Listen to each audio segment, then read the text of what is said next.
क्या आप भूतों में यकीन करते हैं, या आपका मानना है कि हर रहस्यमयी घटना के पीछे एक ऐसी हकीकत छिपी होती है जो कभी कभी किसी भी डरावनी कहानी से ज्यादा खौफनाक होती है? केरल के शांत बैकवाटर्स के बीच एक सफेद साड़ी वाली लड़की की आत्मा की अफवाह ने अनजाने में एक ऐसे अकल्पनीय अपराध का दरवाजा खोल दिया जिसकी किसी ने कल्पना भी नहीं की थी। सीमेंट के अंदर छिपा एक जिस्म, प्यार और धोखे से ढका एक राज, और एक ऐसी सच्चाई जो किसी भटकती हुई आत्मा की दर्द भरी चीखों से भी ज्यादा दर्दनाक थी। इससे पहले कि हम इस दर्दनाक और रहस्यमयी कहानी की गुत्थियों को सुलझाएं, अगर आप भी ऐसे पेचीदा मामलों और इंसानी मन की अंधेरी गहराइयों में दिलचस्पी रखते हैं तो हमारे चैनल को सब्सक्राइब करें।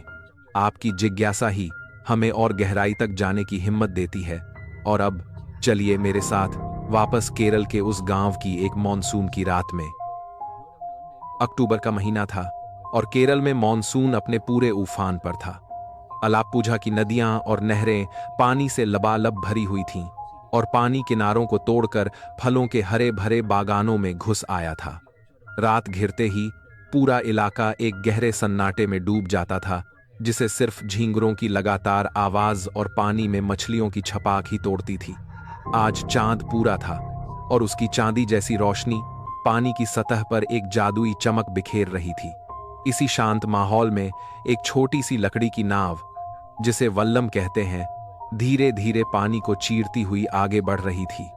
नाव पर बीजू और राजू बैठे थे, दो नौजवान लड़के जो अपनी आलस और छोटी मोटी चोरियों के लिए पूरे गांव में बदनाम थे। ए राजू, सुरेश का बागान देखा है? उसके कटहल और आम बहुत मीठे हैं, बीजू ने फुसफुसाते हुए कहा। उसका हाथ धीरे धीरे चप्पू चला रहा था। आज रात पानी इतना ज्यादा है, अंदर घुसना बहुत आसान होगा। एक बड़ी खेप मारकर निकल लेंगे। राजू ने जल्दी से सिर हिलाया। उसकी आंखों में लालच चमक रहा था। दोनों एक छोटी नहर के सहारे सुरेश के बागान की तरफ बढ़ने लगे। चारों तरफ एक डरावनी खामोशी थी। चप्पू की आवाज और पानी पर पड़ते आम और कटहल के पेड़ों के टेढ़े मेढ़े साये किसी सोए हुए राक्षस की तरह लग रहे थे। हवा में नमी और ठंडक थी, जिसने दोनों लड़कों को थोड़ा बेचैन करना शुरू कर दिया था। दोनों लड़के एक पतली सी पगडंडी पर चलते हुए बागान के बीचों बीच पहुंच गए। अंदर का माहौल और भी ज्यादा ठंडा और अजीब था। और फिर उन्होंने उसे देखा। एक खाली जमीन के बीच कटहल का एक बहुत बड़ा पेड़ खड़ा था, लेकिन वो मर चुका था। उसका तना इतना मोटा था कि दो लोग मिलकर भी उसे पकड़ नहीं सकते थे, और उसकी सूखी खुरदरी डालियां छादनी रात में किसी कंकाल की उंगलियों की तरह आसमान की तरफ उठी हुई थीं। लेकिन सबसे अजीब बात थी उस पेड़ की जड़। पेड़ की खोखली हो चुकी जड़ को पूरी तरह से ढकते हुए सीमेंट का एक चौकोर सफेद ब्लॉक बना हुआ था, जो बिल्कुल नया लग रहा था। अजीब है, कौन पागल इस मरे हुए पेड़ की जड़ में सीमेंट भरेगा? राजू ने हैरानी से कहा। बीजू को भी कुछ गड़बड़ लगी। वो जैसे ही मुड़ने वाला था, अचानक वो जम गया। उस अजीब पेड़ की जड़ से एक लड़की के सिसकने की, रोने की आवाज आने लगी। एक ऐसी दर्द भरी, उदास आवाज़ जिसने रात के सन्नाटे को चीर कर रख दिया। दोनों ने एक दूसरे को देखा। उनके चेहरों का रंग उड़ चुका था, और फिर वो खौफनाक मंजर उनके सामने आया। पेड़ के अंधेरे साये से एक धुंधली सी सफेद परछाई उभरी। वो एक बेहद खूबसूरत जवान लड़की थी, जिसने सफेद साड़ी पहनी हुई थी और उसके लंबे सुनहरे बाल चमक रहे थे, लेकिन उसके पैर नहीं थे। उसका शरीर उस सीमेंट के ब्लॉक के ठीक ऊपर हवा में तैर रहा था। उसका चेहरा चांद की तरह सफेद था। उसकी बड़ी बड़ी आंखें खाली थीं, और उन आंखों से आंसुओं की जगह खून की दो धाराएं बहकर उसकी ठुड्डी तक आ रही थीं। उस परछाई ने अचानक अपना सफेद हाथ उनकी तरफ बढ़ाया और उसके खूबसूरत होंठ हिले। मुझे बचाओ। दोनों की हिम्मत का बांध टूट गया। राजू की आंखें फटी की फटी रह गईं। उसके मुंह से झाग निकलने लगा और वो वहीं जमीन पर गिरकर बेहोश हो गया। और बीजू, उसके गले से एक दिल दहला देने वाली चीख निकली, एक ऐसी चीख जिसमें सिर्फ और सिर्फ खौफ था। उसने हाथ से टोकरी फेंकी और बिना कुछ सोचे समझे झाड़ियों और कांटों को रौंदते हुए उस भूतिया बागान से अपनी जान बचाकर भागा। अगली सुबह जब सूरज की पहली किरणें नारियल के पेड़ों से छनकर जमीन पर पड़ रही थीं, तब जाकर बीजू किसी तरह लड़खड़ाता हुआ अपने घर की दहलीज तक पहुंचा। वो पूरी रात भागा था, बिना यह देखे कि वो कहाँ जा रहा है। उसके कानों में बस उस लड़की की सिसकियां और राजू की आखिरी चीख गूंज रही थी। उसकी हालत किसी जंगली जानवर से भी बदतर थी। कपड़े कांटों से फटे हुए थे, चेहरे और हाथों पर गहरी खरोंचों के निशान थे, और उसका चेहरा डर के मारे सफेद पड़ चुका था। उसके होंठ अभी भी कांप रहे थे। उसकी मां आंगन में चूल्हा जला रही थी जब बीजू एक झटके में अंदर आया और उससे लिपटकर फूट फूट कर रोने लगा। अम्मा, भूत, वहां वहां एक भूत है। उसके पिता, एक सख्त मिजाज के आदमी, बाहर आए। चुप कर, वो गरजे। सुबह सुबह नशा करके आया है क्या? कहां था पूरी रात? और वो राजू कहां है? बीजू ने हांफते हुए टूटे फूटे शब्दों में पिछली रात की पूरी खौफनाक कहानी सुनाने की कोशिश की। सफेद साड़ी, खून के आंसू, हवा में तैरता हुआ जिस्म, और राजू जो बेहोश हो गया था। शुरू में उसके माँ बाप को यकीन नहीं हुआ। उन्हें लगा कि वो चोरी करते हुए पकड़ा गया है और अब कोई नई कहानी बना रहा है। लेकिन फिर उसकी माँ ने उसकी आंखों में देखा। वहां कोई नशा या झूठ नहीं था, सिर्फ खौफ था। एक ऐसा खौफ जो किसी ने पहले कभी नहीं देखा था। उसने अपने बेटे को इतना डरा हुआ कभी नहीं देखा था। सुनिए जी, उसने अपने पति से कहा, राजू भी तो घर नहीं लौटा है। कहीं सच में कोई? वो अपनी बात पूरी नहीं कर पाई। बीजू के पिता का गुस्सा अब चिंता में बदल रहा था। उन्होंने अपनी लाठी उठाई। चल, उन्होंने बीजू से कहा, दिखा कहां है वो जगह। तीनों सुरेश के बागान की तरफ चल पड़े। दिन की रोशनी में बागान उतना डरावना नहीं लग रहा था। धूप खिली हुई थी, पक्षी चहचहा रहे थे और पके हुए फलों की मीठी महक हवा में फैली हुई थी। लेकिन बीजू हर परछाई से चौंक रहा था। उसके माँ बाप भी खामोश थे। उनके दिलों पर एक अनजाना बोझ था। जब वो उस मरे हुए कटहल के पेड़ के पास पहुंचे तो उन्होंने एक खौफनाक नजारा देखा। राजू अभी भी वहीं जमीन पर एक कोने में सिकुड़ा हुआ पड़ा था, बेहोश। उसकी मां दौड़कर उसके पास गई। शुक्र था कि उसकी सांसें चल रही थीं। बस रात की ओस की वजह से उसका शरीर ठंडा पड़ गया था। उसकी आंखें बंद थीं, लेकिन उसके होंठ हल्के हल्के कांप रहे थे और वो बेहोशी में कुछ बुदबुदा रहा था। बचाओ! यह सुनते ही बीजू की मां के मुंह से एक दबी हुई चीख निकल गई। यह वही शब्द था जो बीजू ने उस आत्मा के बारे में बताया था। लेकिन जैसे ही वो लोग राजू को उठाने के लिए उस पेड़ की जड़ और सीमेंट के ब्लॉक के पास पहुंचे, एक बहुत ही तेज सड़ी हुई बदबू ने उन पर हमला किया। यह फलों की मीठी महक नहीं थी, यह एक अजीब, मीठी और घिनौनी गंध थी। मौत की एक खास गंध जो उलटी ला दे। यह बदबू इतनी तेज थी कि इसने बागान की सारी खुशबुओं को एक पल में खत्म कर दिया। बीजू की मां ने अपने मुंह पर साड़ी का पल्लू रख लिया। बीजू की डरावनी कहानी, राजू की यह हालत जो बचाओ बुदबुदा रहा था, और मौत की यह भयानक बदबू। बीजू के पिता ने अपनी पत्नी की तरफ देखा। दोनों की आंखों में एक ही डर था, एक ही सवाल था। बिना एक शब्द कहे वो समझ गए थे कि यह मामला किसी भूत प्रेत से कहीं ज्यादा भयानक और असली है। यह मामला अब उनके बस के बाहर है। उन्होंने एक पल भी बर्बाद नहीं किया। अपनी जेब से अपना पुराना मोबाइल फोन निकाला और सीधे गांव के थाने में फोन लगा दिया। थानेदार साहब, सुरेश के बागान में, जल्दी आइए, यहां कुछ बहुत बुरा हुआ है। सफेद साड़ी वाली आत्मा की कहानी अब आधिकारिक तौर पर एक पुलिस केस बन चुकी थी। कुछ ही देर में गांव की शांत गलियों में पुलिस जीपों के सायरन गूंजने लगे। यह सिर्फ स्थानीय थाने की पुलिस नहीं थी, बल्कि जिला हेडक्वार्टर से आई क्राइम इन्वेस्टिगेशन की एक पेशेवर टीम थी, जिसका नेतृत्व कर रहे थे असिस्टेंट कमिश्नर ऑफ पुलिस यानी एसीपी प्रकाश मेनन। एसीपी मेनन एक अनुभवी और शांत स्वभाव के अफसर थे, जिनकी नजरें किसी भी कहानी के पीछे छिपे सच को देख सकती थीं। उन्होंने आते ही उस पूरे बागान को अपनी निगरानी में ले लिया। बीजू, राजू, जिसे अब होश आ गया था, और उनके माता पिता से शुरुआती बयान लिए गए। एसीपी मेनन ने भूत वाली कहानी को बहुत ध्यान से सुना, लेकिन उनका चेहरा भावशून्य था। वो जानते थे कि डर अक्सर इंसानी आंखों को धोखा देता है, लेकिन मौत की वो तेज बदबू, वो कोई धोखा नहीं थी। इस पूरे इलाके को सील कर दो, उन्होंने अपनी टीम को आदेश दिया। फॉरेंसिक टीम को बुलाओ। जल्द ही फॉरेंसिक एक्सपर्ट्स की टीम भी पहुंच गई। उन्होंने उस सीमेंट के ब्लॉक के चारों ओर काम करना शुरू कर दिया। एसीपी मेनन ने दस्ताने पहने और खुद उस ब्लॉक की जांच करने के लिए नीचे झुके। सीमेंट अभी भी पूरी तरह से सूखा नहीं है। उन्होंने अपने एक साथी अफसर से कहा, इसे डाले हुए कुछ ही दिन हुए हैं, शायद 3 या 4 दिन से ज्यादा नहीं। मौत की वो असहनीय बदबू अब और ज्यादा तेज हो गई थी और अब और इंतजार नहीं किया जा सकता था। इसे तोड़ो। एसीपी मेनन ने एक छोटा लेकिन सख्त आदेश दिया।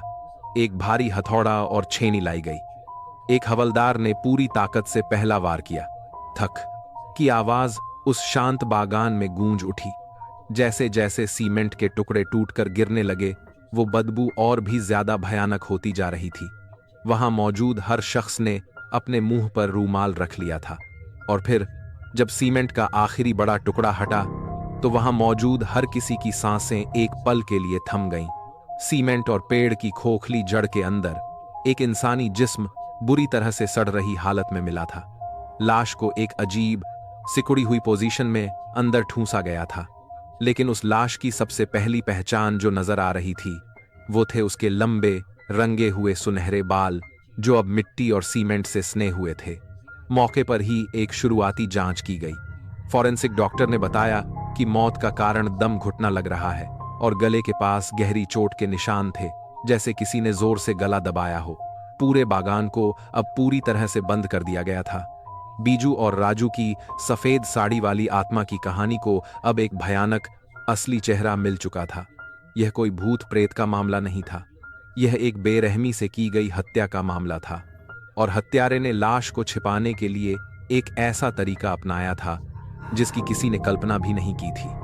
मामला आधिकारिक तौर पर दर्ज कर लिया गया था। लाश की पहचान करने में ज्यादा वक्त नहीं लगा। उसके कपड़ों और हुलिये के आधार पर मृतक की शिनाख्त 24 साल की अंजलि नायर के रूप में हुई, जो शहर के एक बड़े मोबाइल फोन स्टोर में सेल्स गर्ल का काम करती थी। एसीपी प्रकाश मेनन और उनकी टीम जब यह भयानक खबर लेकर अंजलि के माता पिता के घर पहुंचे तो वो एक संकरी शांत गली में बना एक छोटा सा घर था। दीवारों पर सफेदी पुरानी पड़ चुकी थी, लेकिन आंगन में लगे फूलों के पौधे बता रहे थे कि यहाँ रहने वाले लोग अपनी छोटी सी दुनिया से बहुत प्यार करते हैं। दरवाजा अंजलि के पिता ने खोला। पुलिस की वर्दी देखकर उनके चेहरे पर एक सवालिया निशान उभर आया। एसीपी मेनन ने बहुत ही संभले हुए शब्दों में अपना परिचय दिया और अंदर आने की इजाजत मांगी। घर के अंदर का माहौल बहुत ही साधारण था। दीवारों पर कुछ पुरानी तस्वीरें लगी थीं। एसीपी मेनन की नजर एक तस्वीर पर पड़ी जिसमें अंजलि अपने माता पिता के साथ खड़ी थी। उसके चेहरे पर एक मासूम और सच्ची मुस्कान थी।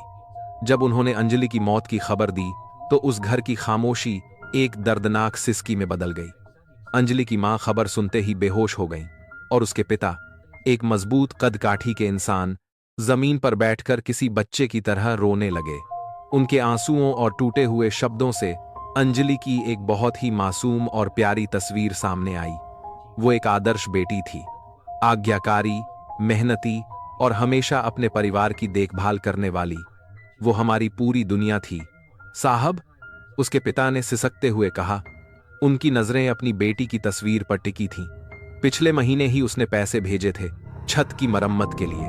कहती थी कि चिंता मत करो अप्पा, मैं हूं ना, कुछ साल और मेहनत करके पैसे जमा कर लूंगी, फिर हम अपना पक्का घर बनाएंगे। उसने कभी अपने लिए कुछ नहीं मांगा। उनकी बातों में अंजलि एक ऐसी लड़की थी जिसका कोई दुश्मन हो ही नहीं सकता था।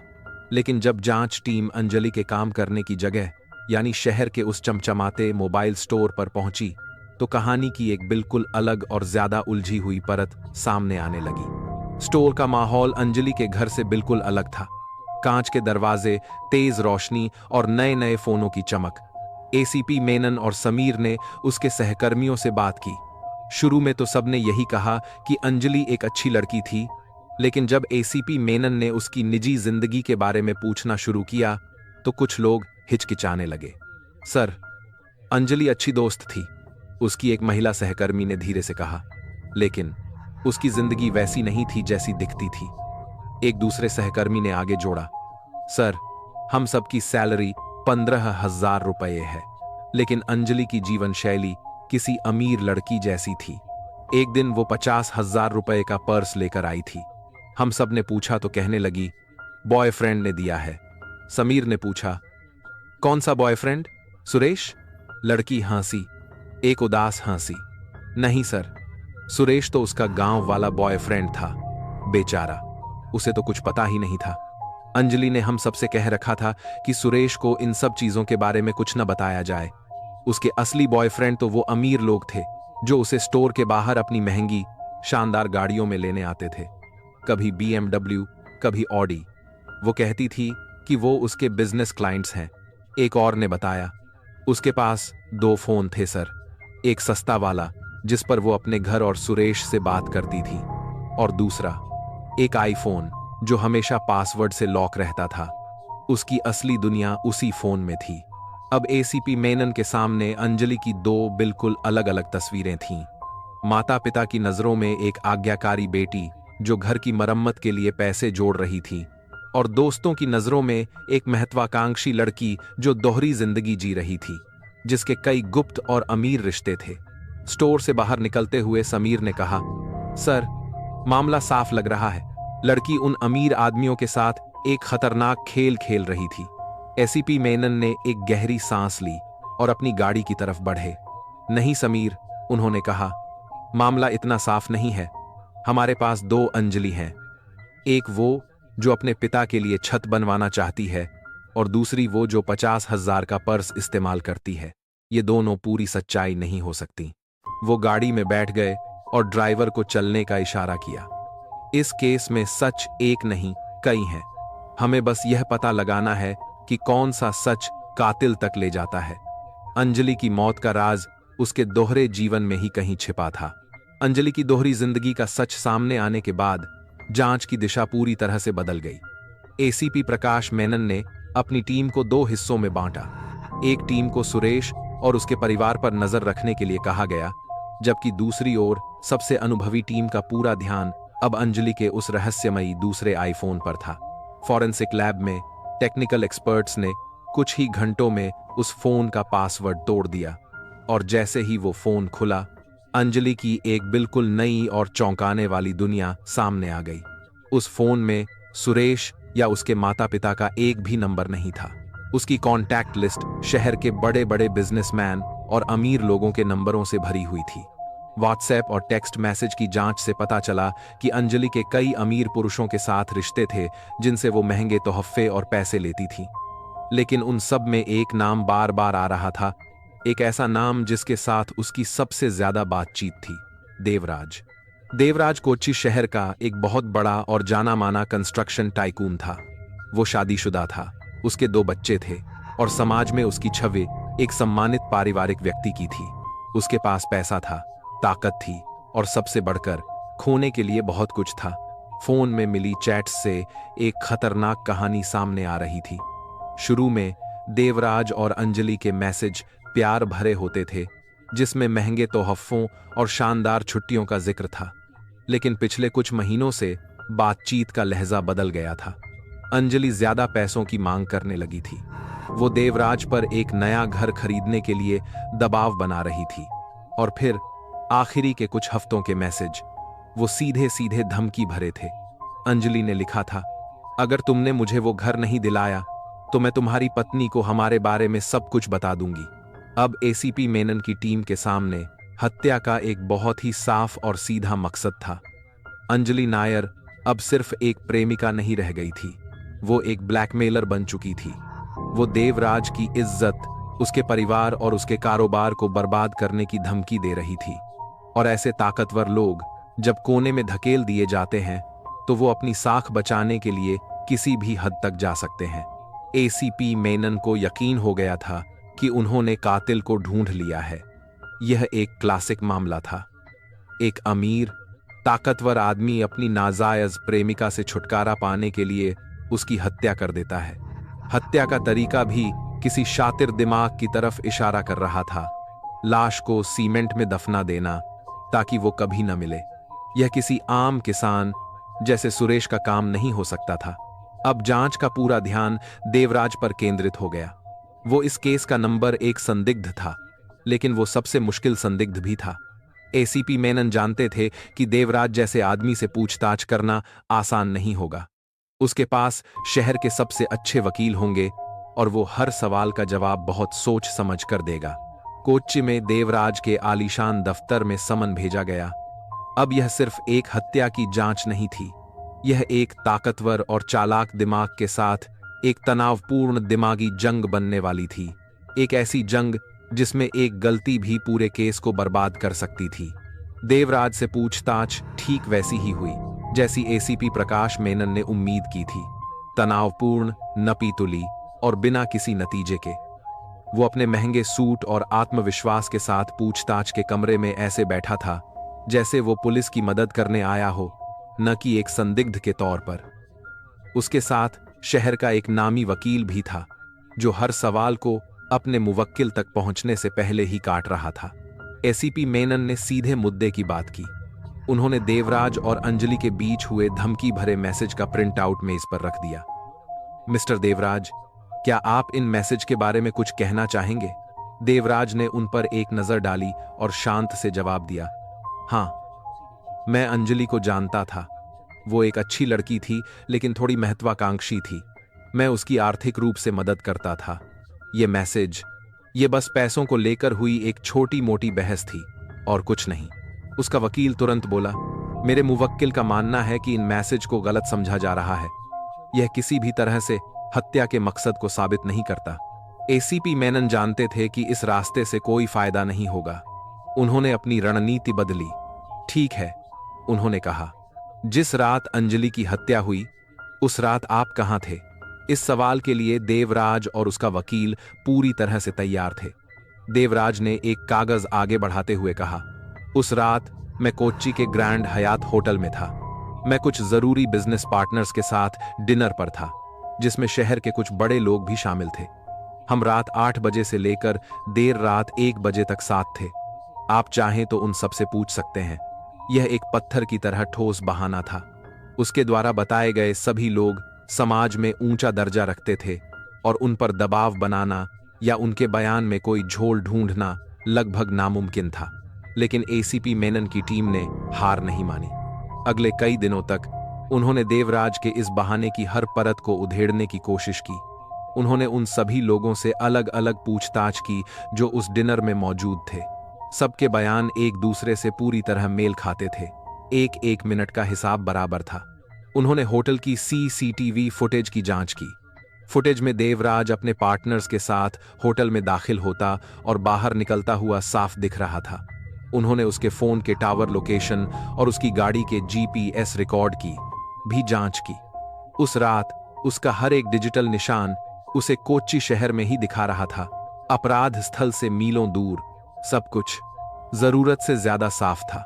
ऐसा लग रहा था जैसे किसी ने बहुत सोच समझकर हर सबूत को अपनी जगह पर पहले से ही रख दिया हो।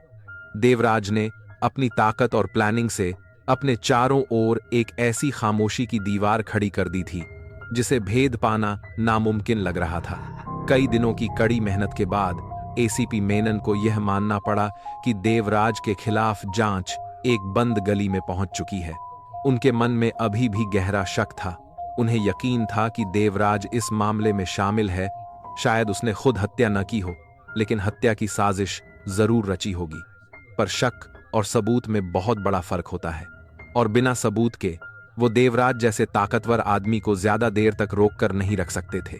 जांच टीम के बीच एक निराशाजनक खामोशी छा गई। नंबर 1 संदिग्ध उनके हाथ में आकर भी फिसल चुका था। मिस्टर देवराज के खिलाफ जांच एक बंद गली में पहुंचने के बाद एसीपी प्रकाश मेनन और उनकी टीम वापस व्हाइट बोर्ड के सामने खड़ी थी। केस जहां से शुरू हुआ था वहीं आकर रुक गया था। हफ्तों की मेहनत के बाद भी वो 1 इंच भी आगे नहीं बढ़ पाए थे। हमें कुछ छोड़ रहे हैं, एसीपी मेनन ने कहा। उन्होंने फैसला किया कि वो कहानी में बचे हुए किरदारों पर एक बार फिर से और ज्यादा गहराई से नजर डालेंगे, जिसकी शुरुआत उन्होंने अंजलि के बॉयफ्रेंड सुरेश से की। जब पुलिस की टीम सुरेश के बागान में पहुंची तो वहां का नजारा दिल दहला देने वाला था। कुछ हफ्ते पहले जो बागान फलों से लदा हुआ था, वो अब वीरान और उजाड़ लग रहा था। पके हुए कटहल और आम पेड़ों से टूटकर जमीन पर सड़ रहे थे, जिन पर मक्खियां भिन भिना रही थीं। हवा में फलों की मीठी खुशबू के साथ एक खट्टी सड़न की गंध भी मिली हुई थी, जैसे यह बागान भी अपने मालिक के साथ साथ मातम मना रहा हो।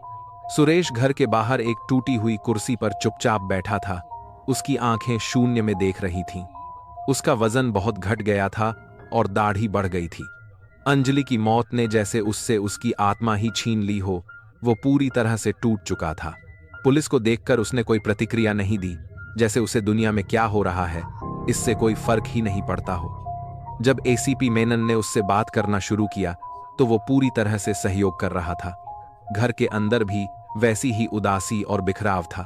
पुलिस ने देखा कि मेज पर 2 दिन पुरानी सूखी हुई रोटी पड़ी थी, जैसे किसी ने खाने की कोशिश की हो लेकिन खा ना पाया हो। सुरेश, हमें अंजलि के बारे में बताओ, एसीपी मेनन ने बहुत नरम आवाज में पूछा। कैसी थी वो? यह सवाल सुनते ही सुरेश की खाली आंखों में पहली बार कोई भाव आया, एक दर्दनाक याद। वो मेरी जिंदगी थी साहब, उसने अपनी फटी हुई आवाज में कहा। उसने पास में पड़ी एक पुरानी एल्बम उठाई और जांच टीम को उन दोनों की साथ में खींची हुई तस्वीरें दिखाईं, जिनमें वो दोनों बहुत खुश नजर आ रहे थे। यह तस्वीर देखिए साहब, उसने एक तस्वीर पर उंगली रखते हुए कहा। पिछले साल की है। उसने पहली बार मेरे लिए पायसम बनाया था। थोड़ी जल गई थी, लेकिन मेरे लिए वो दुनिया की सबसे मीठी चीज थी। कहती थी कि जब हमारी शादी हो जाएगी तो वो इस बागान को फूलों से भर देगी। उसका हर शब्द, हर याद उसके दुहक को और भी गहरा कर रही थी। उसका दुहक बनावटी नहीं लग रहा था, वो असली था, बहुत गहरा था। वो मेरी सब कुछ थी साहब, सुरेश ने दोहराया। मैंने उसे खुश रखने के लिए हर मुमकिन कोशिश की। मैं समझ नहीं पा रहा हूं कि कोई उसके साथ इतनी बेरहमी कैसे कर सकता है। जब उससे देवराज के बारे में पूछा गया तो सुरेश ने एक गहरी सांस ली और यह स्वीकार किया कि वो उस रिश्ते के बारे में जानता था। अंजलि ने कहा था कि वो सिर्फ एक बिजनेस रिश्ता है, ताकि वो अपने परिवार के लिए और हमारे भविष्य के लिए कुछ पैसे कमा सके। वो एक अमीर आदमी था और अंजलि उसके लिए कुछ काम करती थी। मैंने उसकी बात पर यकीन किया साहब, क्योंकि मैं उससे बहुत प्यार करता था। यह कहते कहते उसकी आंखों से आंसू बहने लगे। मैं अंजलि को दोष नहीं देता साहब, मैं खुद को दोष देता हूं। शायद मैं बहुत ज्यादा गरीब था। मैं उसे वो सारी खुशियां नहीं दे पाया जिसकी वो हकदार थी। शायद इसीलिए उसे यह सब करना पड़ा। सुरेश का यह बयान, जिसमें दुहक, उदारता और खुद को दोषी मानने का भाव था, उसने उसे जांच टीम की नजरों में पूरी तरह से संदेह से बाहर कर दिया। जीप में वापस बैठते हुए समीर ने कहा, सर, इस आदमी की आंखों में सिर्फ सच्चाई और दुहक है, वो बेकसूर है। एसीपी मेनन ने बाहर उस उजाड़ बागान की तरफ देखते हुए कहा, तुम सही कह रहे हो समीर, इस आदमी के दुहक को देखो। यह कातिल नहीं हो सकता, यह खुद एक शिकार है। हमें वापस देवराज पर ही ध्यान देना होगा, चाहे रास्ता कितना भी मुश्किल क्यों ना हो।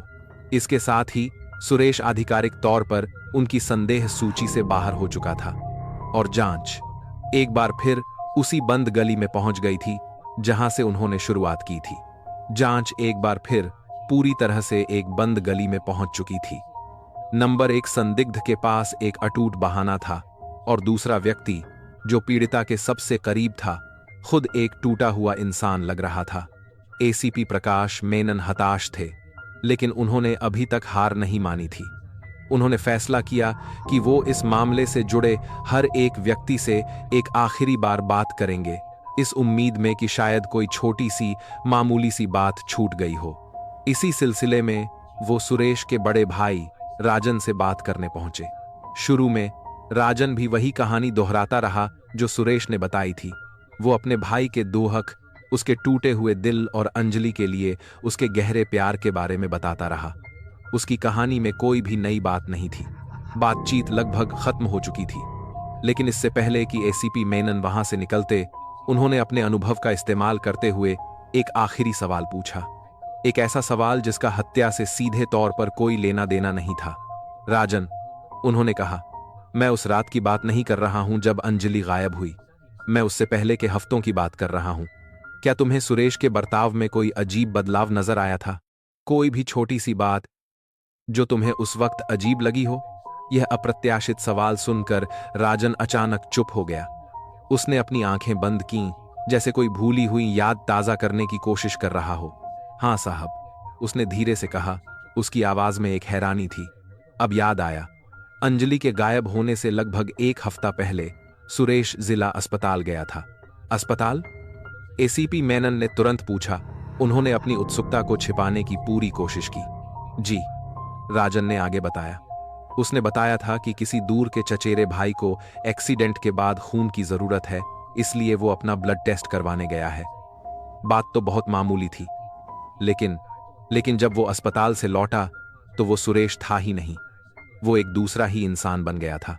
राजन ने बताया कि सुरेश, जो हमेशा हंसता बोलता और जिंदगी से भरपूर रहता था, अचानक से बिल्कुल खामोश हो गया था।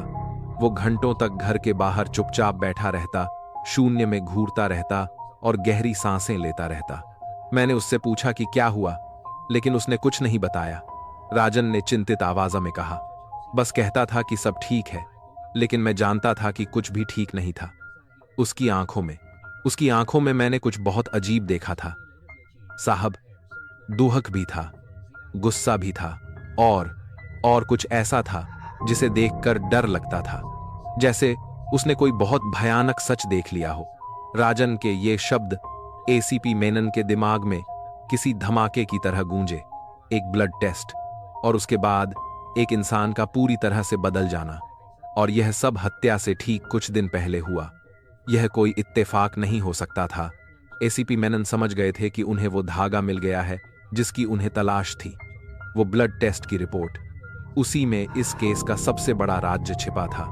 राजन का बयान खत्म होते ही एसीपी प्रकाश मेनन के दिमाग में खतरे की घंटियां बजने लगी थीं।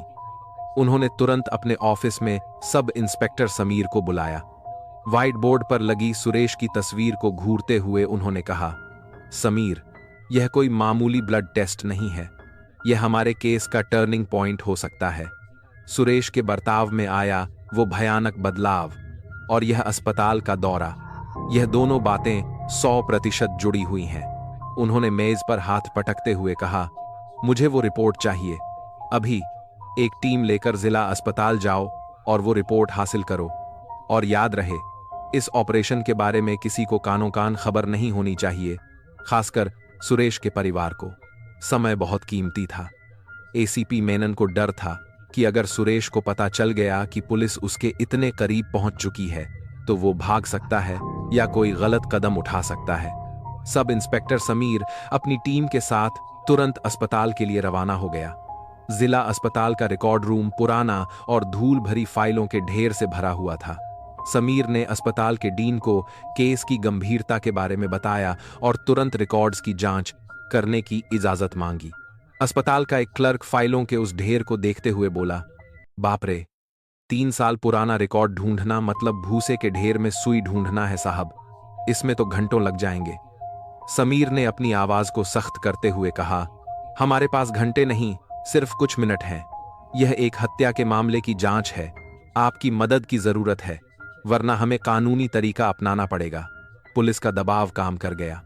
2 कर्मचारी और बुलाए गए और सब मिलकर उस धूल भरे कमरे में पुरानी फाइलों को खंगालने लगे। पुराने कागजों की गंध और धूल से पूरा कमरा भर गया था। आखिरकार लगभग 1 घंटे की मशक्कत के बाद एक कर्मचारी को एक पतली सी पीली पड़ चुकी फाइल मिली, जिस पर लिखा था, सुरेश पुत्र। सर, मिल गई, उसने समीर को फाइल देते हुए कहा। जीप में वापस हेडक्वार्टर आते हुए समीर उस सीलबंद लिफाफे को अपने हाथ में कसकर पकड़े हुए था। एसीपी मेनन का आदेश था कि उसे खोला न जाए। वो बस सोच रहा था कि कागज के इस छोटे से टुकड़े में ऐसा क्या हो सकता है जिसने एक हंसते खेलते इंसान को एक जीती जागती लाश में बदल दिया। क्या कोई लाइलाज बीमारी थी या कुछ और, कुछ ज्यादा भयानक। जैसे ही समीर एसीपी मेनन के ऑफिस में दाखिल हुआ, उसने वो लिफाफा उनकी मेज पर रख दिया। अचानक उस पूरे कमरे की हवा बहुत भारी हो गई। उस छोटे से लिफाफे के अंदर एक हत्या का मकसद छिपा हुआ था। एसीपी मेनन अपनी कुर्सी पर बैठ गए। उन्होंने कुछ पल के लिए अपनी आंखें बंद कीं, जैसे वो खुद को उस सच का सामना करने के लिए तैयार कर रहे हों जो सामने आने वाला था। उन्होंने लिफाफा उठाया। यह कागज का एक छोटा सा टुकड़ा था, लेकिन उन्हें लगा जैसे वो किसी की पूरी जिंदगी का वजन उठा रहे हों। फिर उन्होंने एक गहरी सांस ली, उस लिफाफे की सील तोड़ी और अंदर से रिपोर्ट को बाहर निकाला। एसीपी प्रकाश मेनन ने रिपोर्ट को अपनी आंखों के सामने रखा। वो एक साधारण से ब्लड टेस्ट की रिपोर्ट थी, जिसमें हीमोग्लोबिन और प्लेटलेट्स जैसे सामान्य आंकड़े लिखे हुए थे। लेकिन रिपोर्ट के सबसे निचले हिस्से में एक छोटे से नोट सेक्शन में डॉक्टर ने लाल स्याही से एक गोला बनाया था और उसके अंदर सिर्फ 2 शब्द लिखे थे, HIV पॉजिटिव। उन 2 शब्दों को पढ़ते ही एसीपी मेनन की आंखों के सामने जैसे पूरी कहानी शीशे की तरह साफ हो गई। वो अपनी कुर्सी पर पीछे की तरफ झुक गए और एक गहरी, थकी हुई सांस ली। यह वो सच था जिसकी उन्होंने कल्पना भी नहीं की थी। यह किसी साधारण हत्या के मकसद से कहीं ज्यादा भयानक, कहीं ज्यादा दर्दनाक था। अचानक पिछले कुछ हफ्तों की जांच के सारे बिखरे हुए टुकड़े उनके दिमाग में एक एक करके जुड़ने लगे। उन्हें सुरेश का वो टूटा हुआ, दुखी चेहरा याद आया। वो अब समझ गए थे कि सुरेश का दुहक सिर्फ अंजलि को खोने का नहीं था। वो अपनी जिंदगी, अपने भविष्य और अपने भरोसे को खोने का दुहक था। उन्हें सुरेश के भाई राजन के वो शब्द याद आए। उसकी आंखों में दुहक भी था, गुस्सा भी था और कुछ ऐसा था जिसे देखकर डर लगता था। अब वो समझ गए थे कि वो डर किस चीज का था। वो एक ऐसे इंसान की आंखों का डर था जिसे पता चल गया हो कि उसे मौत की सजा सुना दी गई है, और वो भी उस इंसान के हाथों जिससे वो सबसे ज्यादा प्यार करता था। और उन्हें अंजलि की वो दोहरी जिंदगी याद आई। एक तरफ सुरेश था, एक सीधा सादा किसान जो उसे अपनी दुनिया मानता था, जो उसकी हर जरूरत पूरी करने के लिए दिन रात मेहनत करता था। और दूसरी तरफ अंजलि थी, जो उस प्यार और भरोसे का इस्तेमाल करके शहर में अमीर आदमियों के साथ एक अय्याश जिंदगी जी रही थी। एसीपी मेनन के दिमाग में पूरी तस्वीर साफ हो चुकी थी। सुरेश, वो भोला भाला किसान जिसे शायद अपनी पूरी जिंदगी में सिर्फ एक ही लड़की से प्यार हुआ था, उसे सिर्फ धोखा नहीं मिला था, उसे सिर्फ भावनात्मक रूप से नहीं तोड़ा गया था, उसे उस इंसान द्वारा एक लाइलाज बीमारी दे दी गई थी जिस पर वो अपनी जान से ज्यादा भरोसा करता था। यह सिर्फ एक बेवफाई नहीं थी, यह एक मौत का वारंट था। उसका दुहक और निराशा जब अपनी आखिरी हद तक पहुंच गई होगी तो वो नफरत में बदल गई होगी, और वो नफरत एक सीधे सादे इंसान को एक हैवान में बदल सकती है। अब एसीपी मेनन के हाथ में न सिर्फ एक संदिग्ध था, बल्कि हत्या का एक ऐसा मकसद था जो किसी भी अदालत में साबित किया जा सकता था। एक बेहद शक्तिशाली और दर्दनाक मकसद। उस कागज के टुकड़े ने सब कुछ बदल दिया था। सुरेश, जो अब तक इस कहानी का सबसे बड़ा पीड़ित लग रहा था, अब इस हत्या का सबसे बड़ा और एकमात्र संदिग्ध बन चुका था। एसीपी मेनन ने अपना फोन उठाया। अब आवाज में कोई नरमी नहीं थी। समीर, सुरेश को तुरंत गिरफ्तार करो। वो अब हमारा नंबर 1 संदिग्ध है, और हां, सावधानी से। वो इस वक्त एक घायल शेर की तरह है जो किसी भी हद तक जा सकता है। एड्स की रिपोर्ट के रूप में हत्या का मकसद साफ होते ही एसीपी मेनन की पूरी टीम हरकत में आ गई। सुरेश, जो कुछ घंटे पहले तक एक बेचारा प्यार में डूबा इंसान लग रहा था, अब एक खतरनाक हत्या का संदिग्ध बन चुका था। तुरंत उसकी गिरफ्तारी का वारंट जारी किया गया। सब इंस्पेक्टर समीर के नेतृत्व में एक टीम भारी हथियारों के साथ सुरेश के बागान वाले घर की तरफ रवाना हुई। एसीपी मेनन ने उन्हें सावधानी बरतने का आदेश दिया था, क्योंकि वो जानते थे कि एक निराश और टूटा हुआ इंसान सबसे ज्यादा खतरनाक हो सकता है। लेकिन जब पुलिस की जीपें उस उजाड़ बागान में पहुंची तो वहां उन्हें सिर्फ खामोशी मिली। घर का दरवाजा खुला हुआ था और अंदर सब कुछ वैसा का वैसा ही था जैसे वो कुछ घंटे पहले छोड़कर गए थे।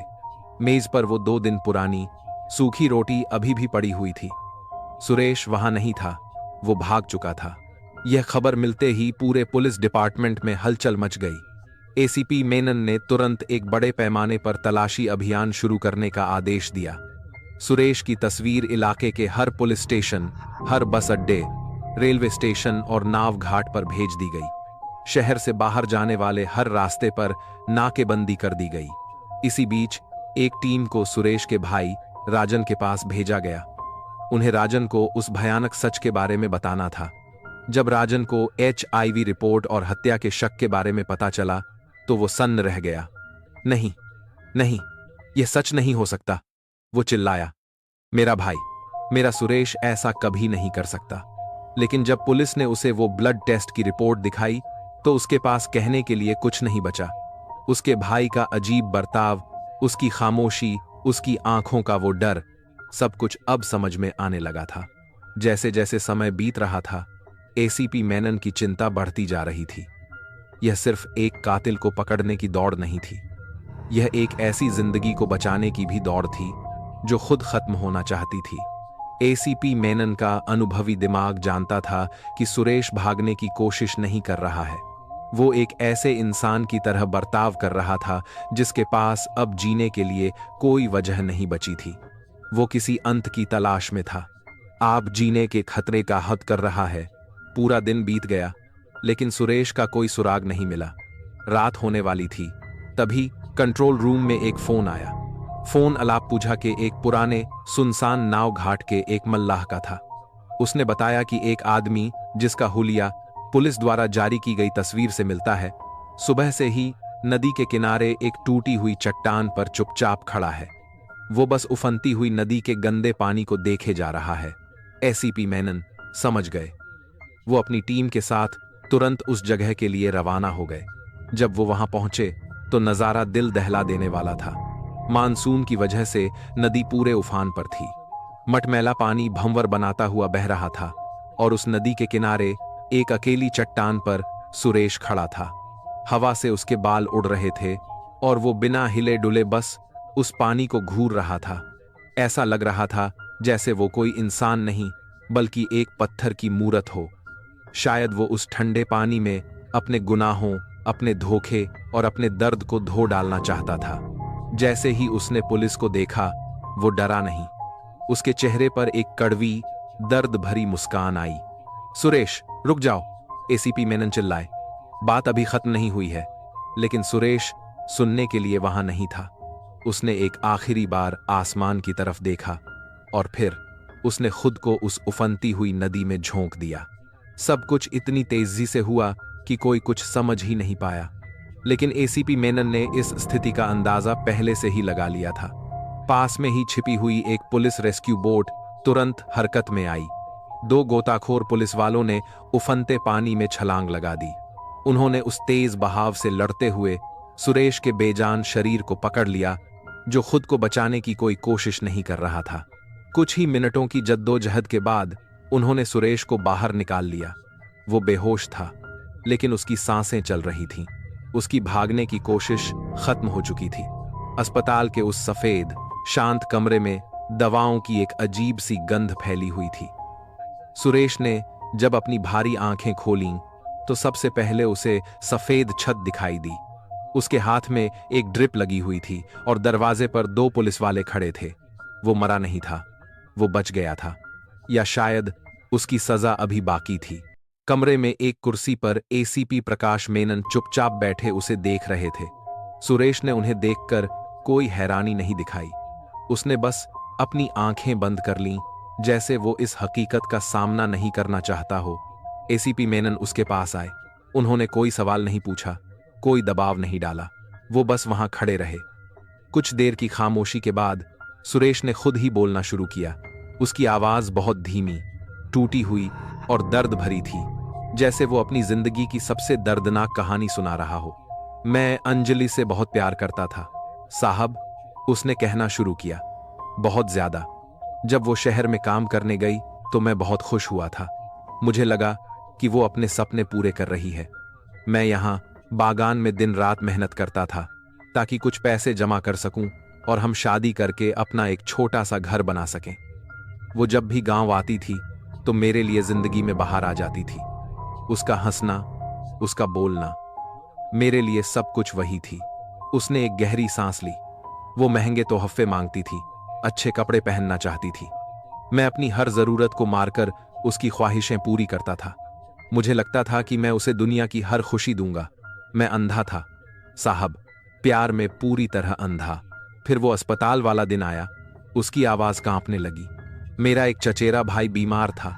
तो मैं ब्लड टेस्ट करवाने गया था। मैंने सोचा भी नहीं था कि वो दिन मेरी जिंदगी का आखिरी अच्छा दिन होगा।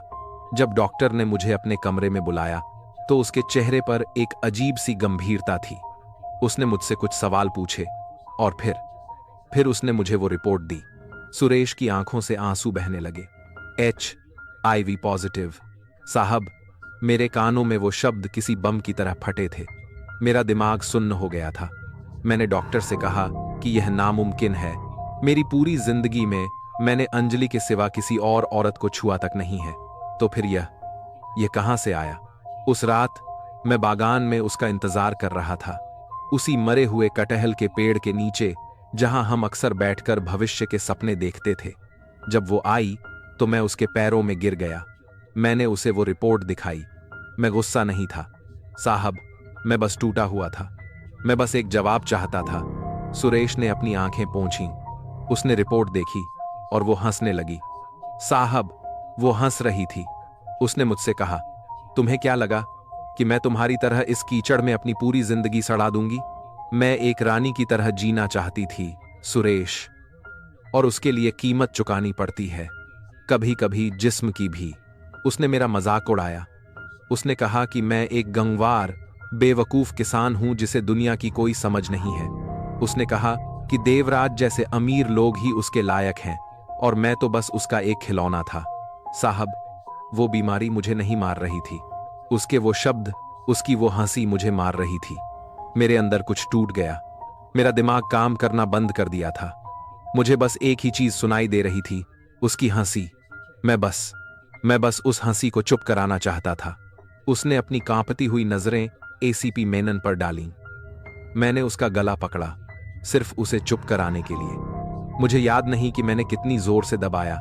मुझे बस इतना याद है कि उसकी हंसी बंद हो गई और उसकी आंखें मुझे घूर रही थीं। जब मैंने उसे छोड़ा तो वो जमीन पर गिर चुकी थी। वो सांस नहीं ले रही थी। मैं पागल हो गया था। मैं घंटों तक वहीं उसकी लाश के पास बैठा रोता रहा। मुझे समझ नहीं आ रहा था कि मैं क्या करूं। फिर मुझे लगा कि मैं उसे किसी और की नजरों से दूर कर दूं। मैंने उसे उसी पेड़ की खोखली जड़ में छिपा दिया और अगले दिन बाजार से सीमेंट लाकर उस जगह को हमेशा के लिए बंद कर दिया। मुझे लगा कि मैं अपने गुनाह को, अपने दर्द को और अंजलि के धोखे को हमेशा के लिए दफना रहा हूं। उसका कबूलनामा खत्म हो चुका था। कमरे में सिर्फ उसकी सिसकियों और मशीन की बीप बीप की आवाज़ गूंज रही थी। एक प्यार की कहानी का अंत एक भयानक अपराध पर हुआ था। सुरेश के कबूलनामे ने पुलिस की जांच को तो उसके अंजाम तक पहुंचा दिया था, लेकिन इसने दो परिवारों के लिए कभी न खत्म होने वाली एक त्रासदी की शुरुआत कर दी थी। जब ACP मेनन को अंजलि के माता पिता को इस केस की पूरी सच्चाई बतानी पड़ी तो यह उनकी जिंदगी का सबसे मुश्किल कामों में से एक था। उन्हें न सिर्फ यह बताना था कि कातिल सुरेश है, बल्कि यह भी बताना था कि हत्या की वजह क्या थी। जब अंजलि के माता पिता को अपनी बेटी की दोहरी जिंदगी, उसके धोखे और HIV वाली सच्चाई के बारे में पता चला तो वो दूसरी बार टूटे। पहली बार उन्हें अपनी बेटी को खोने का दुहक हुआ था, लेकिन इस बार उन्हें अपनी बेटी की उस अच्छी और मासूम छवि को खोने का दुहक हो रहा था जिसे वो अब तक अपने दिल में संजोए हुए थे। उनके लिए उनकी बेटी की एक बार नहीं बल्कि 2 बार मौत हुई थी। उनके पिता के आंसू अब सूख चुके थे। उनकी जगह अब एक गहरी, खामोश शर्मिंदगी ने ले ली थी। वो बेटी जिसके वो गुण गाते नहीं थकते थे, उसकी सच्चाई इतनी भयानक निकलेगी, उन्होंने कभी सोचा भी नहीं था। उन्होंने सिर्फ अपनी बेटी नहीं खोई थी, उन्होंने अपना मान सम्मान और अपना गर्व भी खो दिया था। दूसरी तरफ सुरेश का परिवार भी मातम में डूबा हुआ था। उन्हें यकीन नहीं हो रहा था कि उनका सीधा सादा मेहनती बेटा एक कातिल हो सकता है। वो जो हमेशा दूसरों की मदद करता था, वो किसी की जान कैसे ले सकता है? सुरेश का भाई राजन खुद को इस सब का दोषी मान रहा था। उसी के एक बयान ने पुलिस को उस ब्लड टेस्ट रिपोर्ट तक पहुंचाया था। वो एक अजीब सी कशमकश में था। वो अपने भाई से प्यार करता था, लेकिन उसे अपने भाई के किए पर गुस्सा भी आ रहा था। उसे इस बात का गहरा अफसोस था कि वो अपने भाई के दर्द को समय पर क्यों नहीं समझ पाया। शायद अगर वो समझ जाता तो यह भयानक हादसा होने से रुक सकता था, लेकिन शायद इस पूरी कहानी में सबसे ज्यादा दर्द में दो माएं थीं। अंजलि की मां, जिसने अपनी इकलौती बेटी खो दी थी, और सुरेश की मां, जो अब अपने बेटे को हमेशा के लिए जेल की सलाखों के पीछे खोने वाली थी। दोनों औरतें दो अलग अलग घरों में एक ही तरह के आंसू रो रही थीं। वो दोनों ही इस कहानी की शिकार थीं, किसी खूंखार कातिल की नहीं, बल्कि धोखे, बेवफाई और एक पल के गुस्से की, जिसने दो परिवारों की खुशियों को हमेशा के लिए जलाकर राख कर दिया था। सुरेश के मुकदमे की सुनवाई जिला अदालत में हुई। यह एक ऐसा मामला था जिसने पूरे इलाके की अंतरात्मा को झकझोर कर रख दिया था। अदालत का कमरा खचाखच भरा हुआ था, लेकिन उसमें एक अजीब सा दर्द भरा सन्नाटा था। एक तरफ अंजलि का परिवार बैठा था और दूसरी तरफ सुरेश का। दोनों परिवारों के बीच नफरत नहीं, बल्कि एक साझा दुहक था। कटघरे में खड़ा सुरेश अब वैसा नहीं लग रहा था जैसा वो बागान में मिला था। वो शांत था, लगभग भावशून्य। उसने अपना गुनाह कबूल कर लिया था और अब वो अपनी सजा का इंतजार कर रहा था। यह एक सीधा मामला था, लेकिन बहुत ही जटिल था। सुरेश के वकील ने दलील दी कि यह इरादतन हत्या नहीं है। उन्होंने तर्क दिया, योर ऑनर, यह एक ऐसे इंसान का काम है जिसे धोखा दिया गया, जिसे एक लाइलाज बीमारी दी गई और फिर उसका मजाक उड़ाया गया। उस पल मेरे मुवक्किल अपने होश में नहीं थे। यह एक ऐसे टूटे हुए दिल की प्रतिक्रिया थी जिसे असहनीय दर्द दिया गया था। उन्होंने अदालत से नरम सजा की अपील की, लेकिन सरकारी वकील ने इसका कड़ा विरोध किया। योर ऑनर, हम मानते हैं कि आरोपी के साथ बहुत गलत हुआ, उन्होंने कहा, लेकिन कोई भी दुहक, कोई भी धोखा किसी को कानून अपने हाथ में लेने का अधिकार नहीं देता। आरोपी ने न सिर्फ एक जान ली, बल्कि उसके बाद पूरे होशो हवास में लाश को सीमेंट में दफनाकर सबूत मिटाने की कोशिश की। यह एक पल का गुस्सा नहीं, बल्कि एक सोचा समझा अपराध था। अदालत ने दोनों पक्षों की दलीलें सुनी। जज ने अपने फैसले में कहा कि यह केस समाज के लिए एक चेतावनी है कि कैसे धोखा और झूठ भयानक त्रासदियों को जन्म दे सकते हैं। उन्होंने माना कि सुरेश के साथ जो हुआ वो बेहद दर्दनाक था, लेकिन कानून की नजर में हत्या हत्या ही होती है। आखिरकार अदालत ने सुरेश को हत्या और सबूत मिटाने का दोषी पाते हुए आजीवन कारावास यानी उम्र कैद की सजा सुनाई। फैसला सुनते ही सुरेश के परिवार वाले जोर जोर से रोने लगे। अंजलि के पिता ने अपनी आंखें बंद कर लीं, जैसे इस फैसले से भी उन्हें कोई शांति नहीं मिली हो। और सुरेश, उसने बस एक बार अपनी नजरें उठाकर अपने परिवार को देखा और फिर सिर झुकाकर पुलिस वालों के साथ चला गया। कानून की नजर में न्याय हो चुका था, लेकिन उस अदालत में मौजूद हर कोई जानता था कि इस कहानी में कोई भी असल में जीता नहीं था। अदालत का फैसला आ चुका था, कानून की किताबों में न्याय हो चुका था, लेकिन उस आम के बागान की मिट्टी में दफन सच अपने पीछे कुछ ऐसे सवाल छोड़ गया था जिनका जवाब किसी कानून की किताब में नहीं मिलता। यह सिर्फ एक हत्या की कहानी नहीं थी, यह धोखे और लालच से जन्मी एक त्रासदी थी। अंजलि नायर, जो एक शानदार जिंदगी का सपना देखती थी, उसने अपनी खूबसूरती और अपनी जवानी का इस्तेमाल एक ऐसे खतरनाक रास्ते पर चलने के लिए किया जो धोखे और झूठ से भरा था। उसने एक सीधे सादे किसान के सच्चे प्यार को अपनी महत्वाकांक्षाओं की सीढ़ी बनाया। उसकी दोहरी जिंदगी और उसके राज्य ही वो चिंगारी थे जिसने इस पूरी त्रासदी की आग को भड़काया। और यह कहानी एक ऐसे सच्चे प्यार की भी त्रासदी है जो नफरत और निराशा में बदल गया। सुरेश शायद हमेशा एक सीधा सादा किसान ही रहता अगर उसके प्यार और भरोसे को इतनी बेरहमी से न तोड़ा गया होता।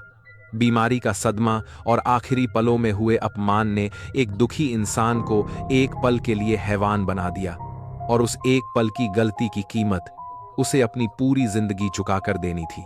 यह कहानी हमें रिश्तों की बुनियाद के बारे में एक गहरा सबक सिखाती है, क्योंकि जब प्यार का रिश्ता सम्मान और ईमानदारी पर नहीं बल्कि झूठ और फायदे पर टिका हो तो उसका अंत हमेशा एक त्रासदी ही होता है।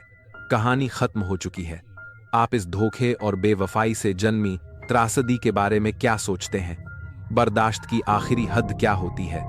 अपने विचार नीचे कमेंट सेक्शन में जरूर साझा करें। अगर इस केस ने आपके मन में भी कई सवाल छोड़े हैं तो इस वीडियो को शेयर करना और हमारे चैनल को सब्सक्राइब करना न भूलें, ताकि हम साथ मिलकर अपराध मनोविज्ञान के ऐसे ही अंधेरे कोनों को खंगालते रहें। आपका धन्यवाद और फिर मिलेंगे।